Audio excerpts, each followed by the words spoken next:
Nous sommes ravis de vous savoir au rendez-vous de l'actualité sur Canal 3 Bénin. Voici les titres du journal. Les responsables du Conseil national du dialogue social dans le département de la Donga, ils y sont allés pour procéder à l'installation des membres de la coordination départementale. Abdou Sabi Drissou et Abdou Raouf Yahaya nous rendront compte de cette cérémonie d'installation. Face à la flambée des cas de Covid-19 au Bénin, le ministre de la Santé invite les populations à respecter les gestes barrières et à sortir massivement pour se faire vacciner. Un appel que l'autorité a lancé hier jeudi au cours d'une sortie médiatique effectuée à Cotonou. Vous écouterez le professeur Benjamin Humpatin dans un instant. Et puis en fin de journal, nous parlerons culture, surtout avec l'artiste français d'origine congolaise Djadjou, qui sera en concert à Cotonou demain samedi. À la veille de cet événement, l'artiste a animé une conférence de presse ce vendredi. Et pour l'occasion, Djadjou avait à ses côtés des artistes béninois qui participeront à ce concert et des sponsors de l'événement. Ouliat Sanoussi et Elvis Tonoupoint, nous ferons le point dans ce journal. Voilà pour le sommaire. Bien bonsoir et bienvenue à cette grande édition du soir de ce vendredi 23 juillet 2021. Après l'étape de l'Atakora, les responsables du Conseil national du dialogue social étaient hier jeudi dans le département de la Donga.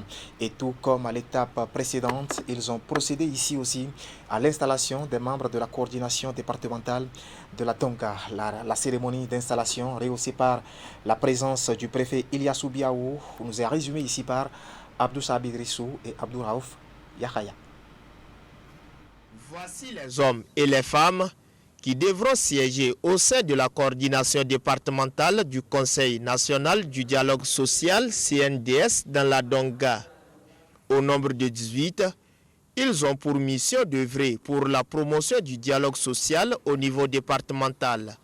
Procédant à leur installation ce jeudi 22 juillet 2021, le préfet de la Donga mise sur leur réelle capacité à conduire le dialogue social, socle d'un développement inclusif et durable.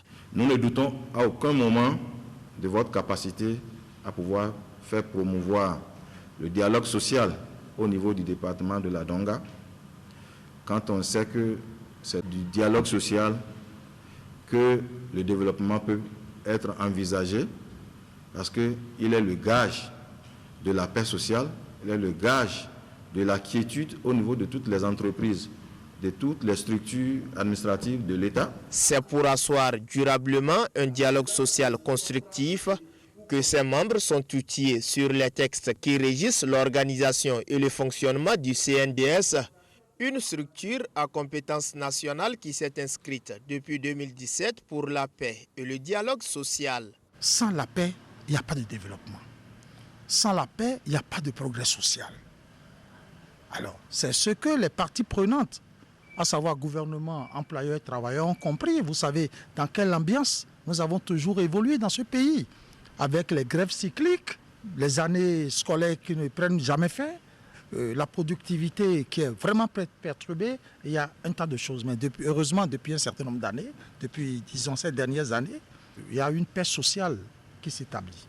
Né de la volonté du gouvernement, organisation d'employeurs et de travailleurs, le CNDS est un creuset mis en place pour prévenir les tensions économiques, sociales et politiques au Bénin.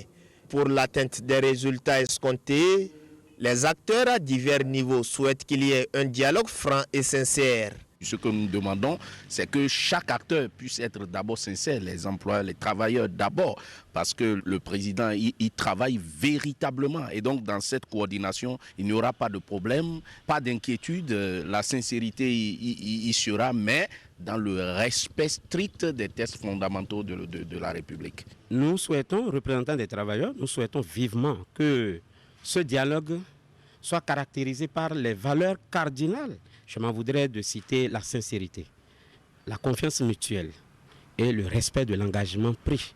Toutes ces valeurs concourent à l'instauration d'un climat de paix, gage de l'efficacité du travail, aussi bien dans les secteurs publics que privés. Au niveau de la Donga.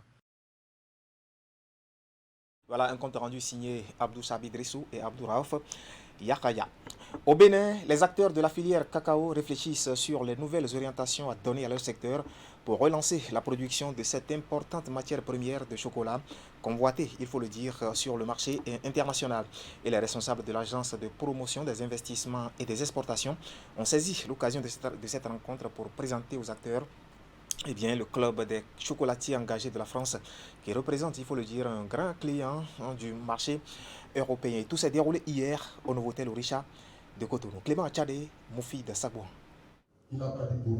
C'est une rencontre qui sonne le décollage d'une filière agricole de rente au Bénin. Vu les potentialités et les atouts du Bénin en matière de production du cacao, l'APS et le club français appelé les chocolatiers engagés se sont mis ensemble pour apporter une expertise internationale aux acteurs, notamment les producteurs du cacao. Une nouvelle filière sur laquelle le gouvernement de Patrice Talon veut compter pour accroître l'évolution du PIB du pays. Ceci grâce à la nouvelle orientation de la politique agricole qui place le cacao parmi les spéculations phares de l'agriculture béninoise. Après plus d'une heure d'échange avec les producteurs et autres acteurs, le représentant du club des chocolatiers engagés se dit satisfait des opportunités d'affaires qu'offre le Bénin. Le Bénin est absent de la scène internationale au niveau de la cacaoculture, au niveau du chocolat en tout cas. En Europe, on ne parle pas du chocolat du Bénin. Nous, on se dit, est-ce qu'il y a une possibilité d'accompagner les planteurs et de créer cette filière? En tout cas, le marché le demande. Le marché demande cette origine africaine. Donc maintenant, nous sommes là pour faire un diagnostic. Et je pense qu'avec M. Gangbès, le DG de l'APIEX, on est en train d'essayer de voir comment est-ce qu'on va pouvoir organiser.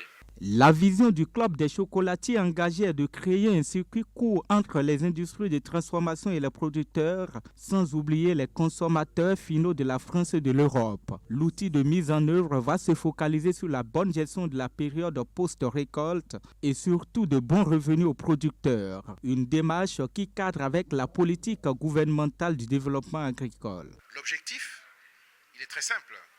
Il est de faire du cacao une filière d'excellence dans notre pays. Le gouvernement de la République, dans le cadre du deuxième mandat du président Patrice Talon, a décidé que le cacao serait une priorité. C'est une culture de rente et c'est une culture qui peut permettre à beaucoup d'acteurs, beaucoup de jeunes, beaucoup de producteurs et surtout également à notre pays d'augmenter les revenus du pays et des revenus des planteurs. Et c'est la raison pour laquelle nous avons choisi de travailler avec les chocolatiers engagés qui représentent beaucoup de chocolatiers. Avec ce nouveau départ de la filière cacao au Bénin, le gouvernement entend doubler les revenus des producteurs, mais aussi leur garantir un accès aux marchés internationaux. La démarche des chocolatiers engagés va consister à rendre le paysan de cacao riche et épanoui. Pour y arriver, le gouvernement se dit prêt à emblaver 50 000 hectares essentiellement dédiés à la production du cacao. Voilà. Un compte rendu signé Clément Achadé. Retour ce soir sur les temps forts de la première édition des Journées de l'entrepreneuriat et de l'innovation de l'École supérieure des métiers des énergies renouvelables. C'est une initiative qui vise à faire découvrir au public les talents des apprenants et diplômés de licence et de master de cette école. Précision, Ouliat Sanoussi. La première édition des Journées de l'entrepreneuriat et de l'innovation s'ouvre à l'École supérieure des métiers des énergies renouvelables, ESMER. L'initiative, qui est une première, est l'occasion pour l'ESMER d'exposer les différentes réalisations de ses étudiants.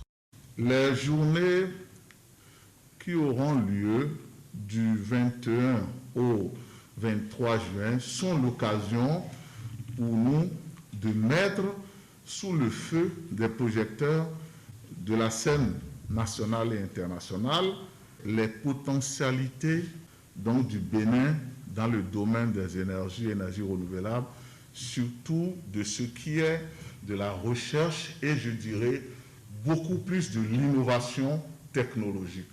Parce que ce n'est pas évident, surtout pour des structures privées que nous sommes, de se lancer dans l'innovation technologique. La recherche et l'innovation technologique constituent une des priorités du gouvernement du président Patrice Talon. En témoigne l'organisation le 10 juillet dernier du séminaire national sur l'enseignement supérieur et la recherche scientifique au Bénin. Accompagné d'une forte délégation, le directeur adjoint de cabinet représentant la ministre de l'Enseignement supérieur et de la Recherche scientifique reconnaît au regard de la vision et des exigences du gouvernement que l'ESMER est une bonne école. Ils font bien simplement parce que les conditions d'inspection, les résultats d'inspection, nous ont révélé que ESMER satisfait à un certain nombre de conditions que nous avions imposées. Conditions en termes de qualité, personnel encadrant, conditions en termes de résultats obtenus ici depuis sa création, je crois en 2015. Donc personnel enseignant de qualité, qualité des curricula de formation, donc la qualité de la formation qui est dispensée, mais surtout, je tiens à mettre un accent particulier là-dessus, le taux d'insertion sur le marché du travail. Donc l'employabilité et la suite qui est donnée à cela. Toutes ces choses réunies nous font croire au ministère que, oui, ESMER fait partie de ceux qu'on peut appeler les bons élèves de la rupture. Nous applaudissons ceux qui viennent de l'extérieur, alors que nous avons aussi des talents. Il est temps que nous puissions révéler nos talents. S'il y en existe réellement, c'est le moment de les accompagner, de les révéler à la face du monde, déjà à la face de nous-mêmes, Béninois, et également à la face du monde, pour que nos besoins en termes de développement puissent concrètement avoir une solution. Les œuvres réalisées par les étudiants ont été par la suite visitées par les autorités, ce qui leur a permis de découvrir leur savoir-faire qui force admiration. Ces journées permettront de voir un peu ce que les étudiants de licence, je dis bien les étudiants de licence, ont pu réaliser et ont innové pour régler certains nombres de problèmes pratiques que nous vivons aujourd'hui et trouver aussi un mécanisme de partenariat avec les politiques qui d'ailleurs sont là, pour lesquels nous pouvons vraiment mettre à notre disposition tout le savoir de ESMER et de ESMER Academy. À la fin de ces journées de l'entrepreneuriat et de l'innovation, les meilleurs étudiants de promotion, de même que les innovateurs de l'ESMER, seront distingués. Le promoteur a saisi l'occasion pour féliciter toutes les directions pour leur engagement et le travail qu'elles font pour l'école. Voilà, vous avez pu apprécier le talent de ces apprenants de l'école ESMER en matière de recherche et surtout d'innovation. En santé, les chiffres grimpent au Bénin quant à la contamination de la Covid-19. Plus de 1000 cas positifs et déjà 107 décès. Et face bien sûr à cette flambée des cas, le ministre de la Santé tire sur la sonnette d'alarme et invite les populations à respecter les gestes barrières et surtout à sortir massivement pour se faire vacciner. Un appel lancé hier jeudi au cours d'une sortie médiatique effectuée à Cotonou. Le professeur Benjamin Moukwati sur des propos recueillis par Clément Tchadé et Eder Moubevi. Les cas positifs continuent d'être enregistrés sur tout le territoire national et dans les centres de traitement des épidémies. Nous continuons d'accueillir des patients souffrant des formes graves de la maladie. À la date du 21 juillet 2021, nous avons enregistré 8327 cas positifs, dont 8126 guéris et 108 décès. Ces chiffres montrent que grâce aux efforts conjugués de tous, le taux de transmission est globalement maîtrisé dans notre pays. On observe cependant une augmentation critique du nombre de nouveaux cas et des cas graves ces dernières semaines. Cela pourrait être en rapport avec le relâchement observé dans le respect des mesures barrières. Cette situation est d'autant plus préoccupante que l'on observe au niveau continental et sous-régional une nouvelle flambée liée, entre autres, à la circulation de nouveaux variants réputés plus contagieux, notamment la variante Delta. Ces variants, selon les données de l'Organisation mondiale de la santé, semblent être à l'origine d'une augmentation moyenne de plus de 40% du nombre de nouveaux cas et du doublement, voire du triplement, du nombre de décès par rapport aux vagues précédentes. Ces signaux doivent nous amener à nous tenir plus que jamais en alerte et surtout à nous imposer le maintien du respect strict des gestes barrières, à savoir le port systématique de masques en tout lieu, le lavage systématique des mains et le respect de la distance de sécurité sanitaire. Il n'est donc pas question de baisser la garde. C'est pourquoi le gouvernement ne ménage aucun effort pour protéger les populations.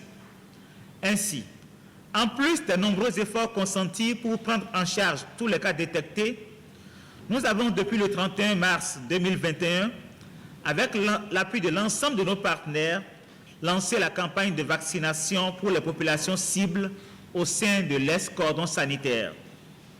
Le dispositif de vaccination a été élargi par la suite aux sujets adultes de 18 ans et plus, et ce, dans toutes les communes du Bénin.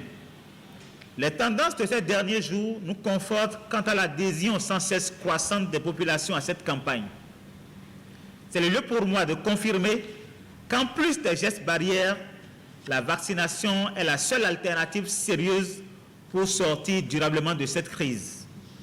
Aussi, voudrais-je à nouveau, profitant de ce contexte épidémiologique particulier, exhorter toutes les personnes adultes de 18 ans et plus à se rendre massivement sur les sites de vaccination dédiés au niveau des différentes communes pour se faire vacciner.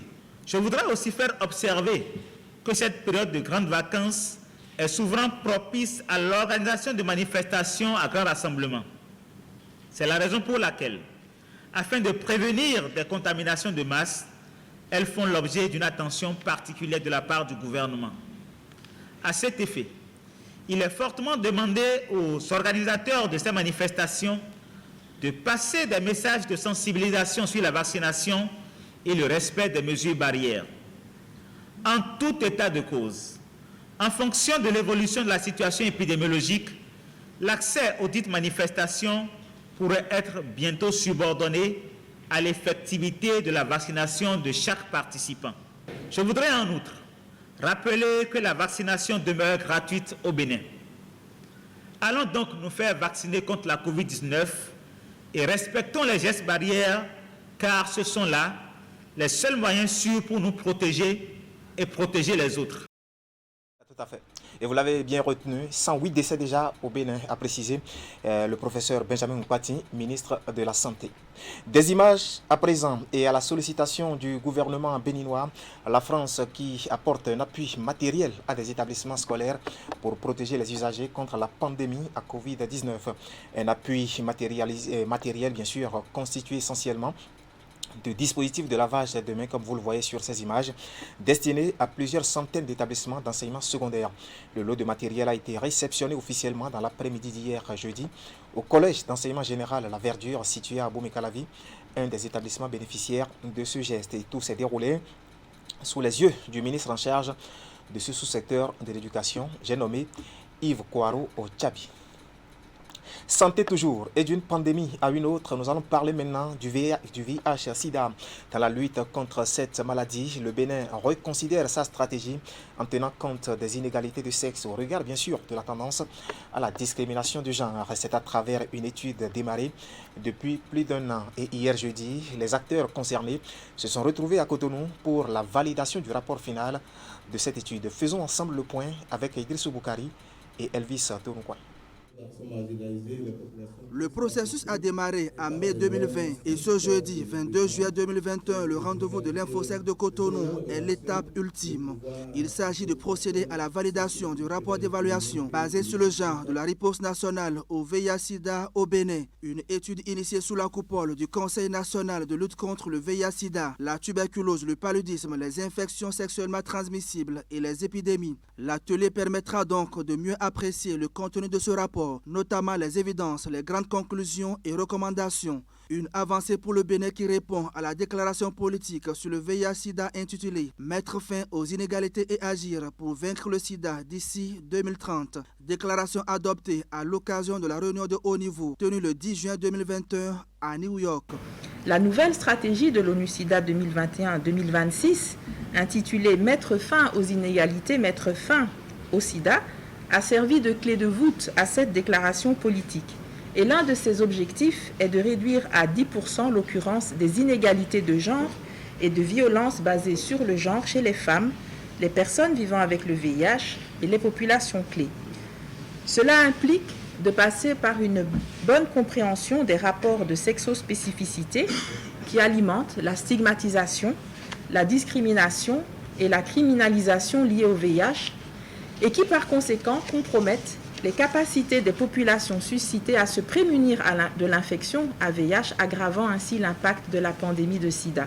Votre présence en ces lieux est l'expression. La pandémie du Covid-19 a accentué les inégalités de genre. Selon plusieurs enquêtes réalisées par le PNUD avec le soutien de ONU-SIDA, si au plan national, le Bénin connaît une stabilisation de la prévalence du VIH qui est de 1,2%, les intentions de féminisation de l'infection du VIH sont encore à recadrer et l'une des stratégies mises en place au Bénin pour plus d'efficacité dans le combat est la prise en compte des inégalités entre les sexes et les normes de genre, des inégalités qui entravent les progrès réalisés en matière de prévention, de soins et de traitement du VIH selon le rapport présenté. Distingués invités, mesdames et messieurs, analyser la riposte nationale au VIH-Sida dans une perspective genre, puisque c'est de cela qu'il s'agit, est l'occasion de décrypter et de comprendre en quels termes les normes perpétuées par la société, la culture et ou les pratiques religieuses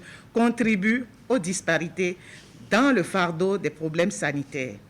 La mise en œuvre des conclusions et recommandations de cette étude devra donc rendre les interventions liées à la riposte au VIH-Sida plus transformatrices, équitables, fondées sur les droits et par conséquent plus efficaces.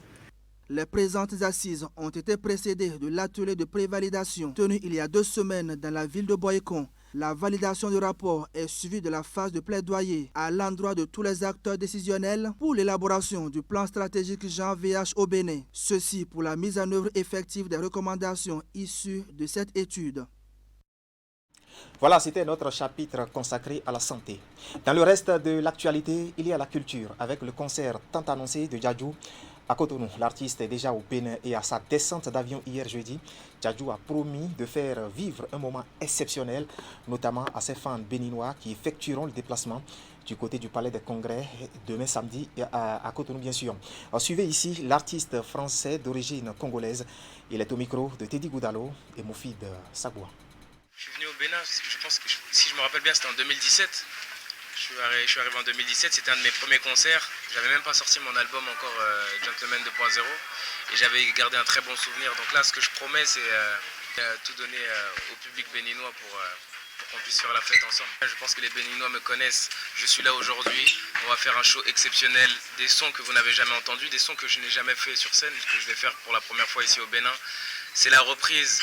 Le miel va couler à flot, donc venez nombreux, nombreuses. Ce sont les jeunes qui nous ont écrit depuis des années pour distribuer le Djadju au Bénin. C'est une réalité, il est là. Je pense que le show sera époustouflant. Toute la sécurité est déjà organisée, les équipes sont à pied d'œuvre. On a un très très très bel événement. Alors, venez nombreux. Pour dire sécurité, 500 agents de sécurité pour l'événement. Vous voyez un peu ce que ça veut dire. Donc, amenez vos enfants, le public n'a qu'à venir, tout âge. J'ai des gens de 50 ans, de 60 ans, de 70 ans qui seront là, il y a des enfants de 2, de 3 ans qui seront là. Donc, tout est organisé pour que tout le monde se sente en sécurité. Venez vivre cet événement parce que ce sera un événement inédit. Voilà, c'était l'artiste Djadju, juste après sa descente d'avion. Et 24 heures après son arrivée au Bénin, Djadju était face aux hommes et femmes des médias ce vendredi matin à Cotonou. Objectif, tenir informé le public du grand show musical qui a lieu demain samedi. Et pour l'occasion, l'artiste avait à ses côtés ses homologues, sinon ses collègues béninois qui participeront au concert et bien sûr des sponsors de l'événement. Voici les détails dans ce reportage de Ouliata Sanoussi et Elvis Tonoukwa. L'artiste Djadju face aux professionnels des médias pour une conférence de presse dans le cadre de son concert prévu pour ce samedi au Palais des Congrès de Cotonou. Le concert est organisé par le groupe Empire qui s'inscrit dans la dynamique de développement en cours au Bénin depuis quelques années. Le Bénin s'impose. Et pour cette fois-ci, vous avez un artiste de référence, de talent, que vous adorez vous tous, Djadju.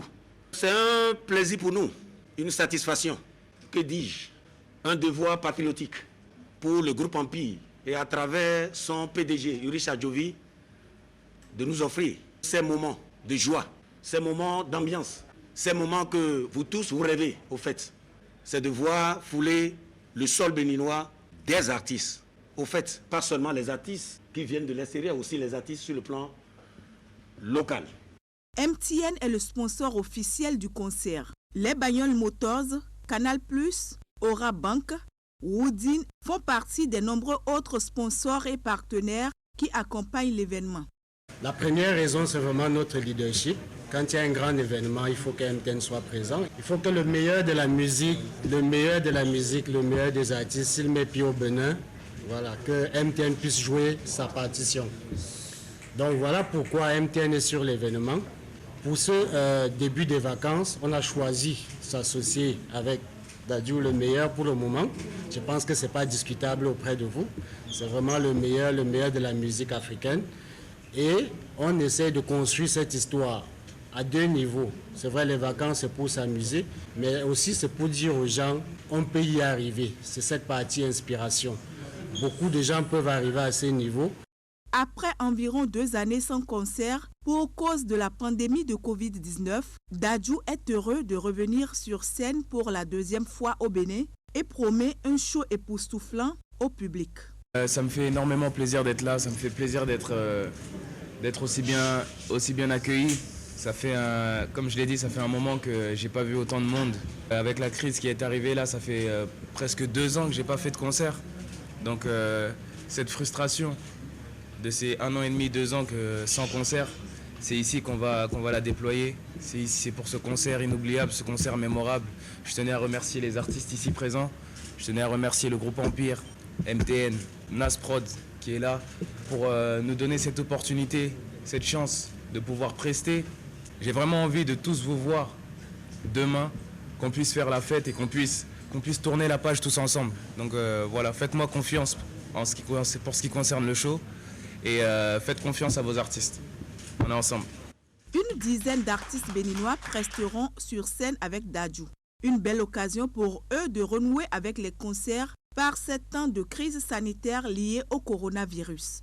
Qui est ce concert d'une telle envergure, on est vraiment très heureux. Je place un gros big up à mon frère Ulrich Adjouvi, qui continue d'organiser des événements très risqués, très coûteux, mais qui convertit toujours le pari. C'est pas évident, surtout dans notre pays. C'est un plaisir pour moi d'être sur ce concert. Ça va être l'occasion pour nous, jeunes artistes béninois, de montrer à quel point on est bon et à quel point on peut vraiment aller sur la scène internationale. On est content, j'aimerais que le public se déplace, j'aimerais que les événements comme ça se multiplient et que voilà, qu'il y ait de la bonne vibe, quoi.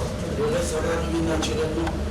De son vrai nom, Dadju Djouna Nsungula, Dadju est un artiste, auteur, compositeur, interprète français d'origine congolaise. Les organisateurs rassurent par ailleurs que toutes les dispositions sont prises pour que le concert se passe dans de très bonnes conditions, surtout de sécurité. Le public est également invité à respecter les gestes barrières face au coronavirus.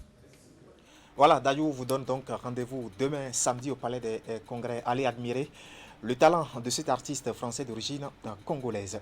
Et pour mettre un terme à cette session d'information, faisons une incursion dans le temple d'une icône de la musique béninoise. Il s'agit du musée Jonas Pedro à Lokossa, qui a servi justement de cadre cette semaine à la conférence administrative départementale du Mono. Une volonté devenue réalité du préfet du Mono et qui annonce surtout les préparatifs du 17e anniversaire du décès de l'artiste surnommé le Dadje national. C'est en même temps un coup de projecteur sur les activités de l'association Art d'Afrique qui œuvre pour la rénovation de ce musée ainsi que l'immortalisation de l'artiste. Précision, Geoffroy Mentin et Florent Dou.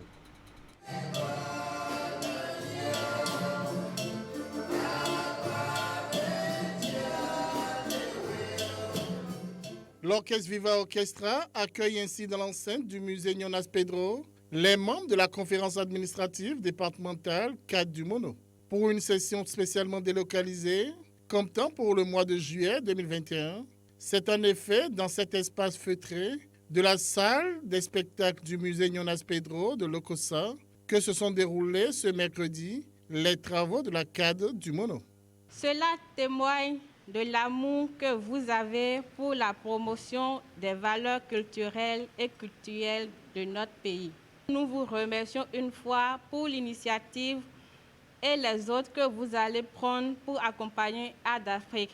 Le 12 août 2004, l'artiste de son vrai nom, Nyonan Sosou-Pierre Kouassivi, quittait ce monde. Le 12 août prochain, cela fera 17 ans qu'il a été rappelé à Dieu. Une commémoration que l'ONG Art d'Afrique prépare. J'ai reçu il y a quelques semaines la présidente de l'association Art d'Afrique avec sa suite qui sont venus m'exposer ce qu'ils font pour pérenniser les acquis et immortaliser cette gloire de la musique africaine qu'est Yonas Pedro. Au thème de l'exposé, j'ai jugé utile de poser un pas fort en complicité avec vous. Nous avons voulu donc, en réfléchissant avec le commandement à la préfecture, donner un cachet spécial à cet anniversaire, mais aussi envoyer un message que la promotion de la culture et de nos valeurs demeure quand même un soubassement de notre développement. Et c'est le geste pour lequel nous sommes ici. La communication inaugurale a été une occasion pour les membres de la CAD du Mono d'aller à la découverte de l'ONG Art d'Afrique ainsi que de son projet de réhabilitation du musée Yonas Pedro et d'immortalisation de l'artiste. Nous avons présenté à la CAD l'association Art d'Afrique qui, depuis 2 ans, s'investit à valoriser le musée Yonas Pedro. Le nom du musée, c'est Yonas Pedro Nuensopé. Nuensopé, c'est source de bonheur. Et l'exposition en cours, c'est Yonas Pedro Nenonde Kemi Blondois. Donc nous avons présenté notre association aux membres de la CAD. À la suite de cela, nous leur avons présenté le projet d'immortalisation de Yonas Pedro, qui est en plusieurs phases. La première phase, nous venons de l'achever, c'est la réfection de l'existant. La deuxième phase commence à partir de la commémoration du 17e anniversaire de son décès, prévu pour se dérouler du 11 au 13 août prochain. Les membres de la CAD du Mono ont eu droit à une visite guidée des lieux. Ils ont ainsi pu contempler les différents compartiments du musée ainsi que quelques vestiges du passage sur cette terre de l'artiste. Je suis très heureux de savoir que nous sommes en train progressivement de sauver les meubles. Je voudrais peut-être inviter les autres à faire de ce lieu un espace non seulement de recueillement, mais aussi d'enrichissement. Et donc je voudrais appeler les uns et les autres, qu'il s'agisse des forces vives du département du Mono, que du Bénin tout entier, et pourquoi pas de l'Afrique, à faire de cet espace un lieu touristique. Durant cette réunion hebdomadaire, il a été également question de l'analyse des résultats du CEP 2021 et de la consommation des crédits délégués au second trimestre de cette année. Voilà les œuvres de Yonas Pedro en pleine rénovation. C'est l'essentiel à retenir ce soir de l'actualité sur Canal 3 Bénin. Toute l'équipe technique et celle de la rédaction qui m'accompagne vous remercie de nous avoir suivis. Restez en compagnie de nos programmes. Moi, je vous retrouve demain samedi, si Dieu nous prête vie. Bon début de week-end à toutes et à tous et à demain.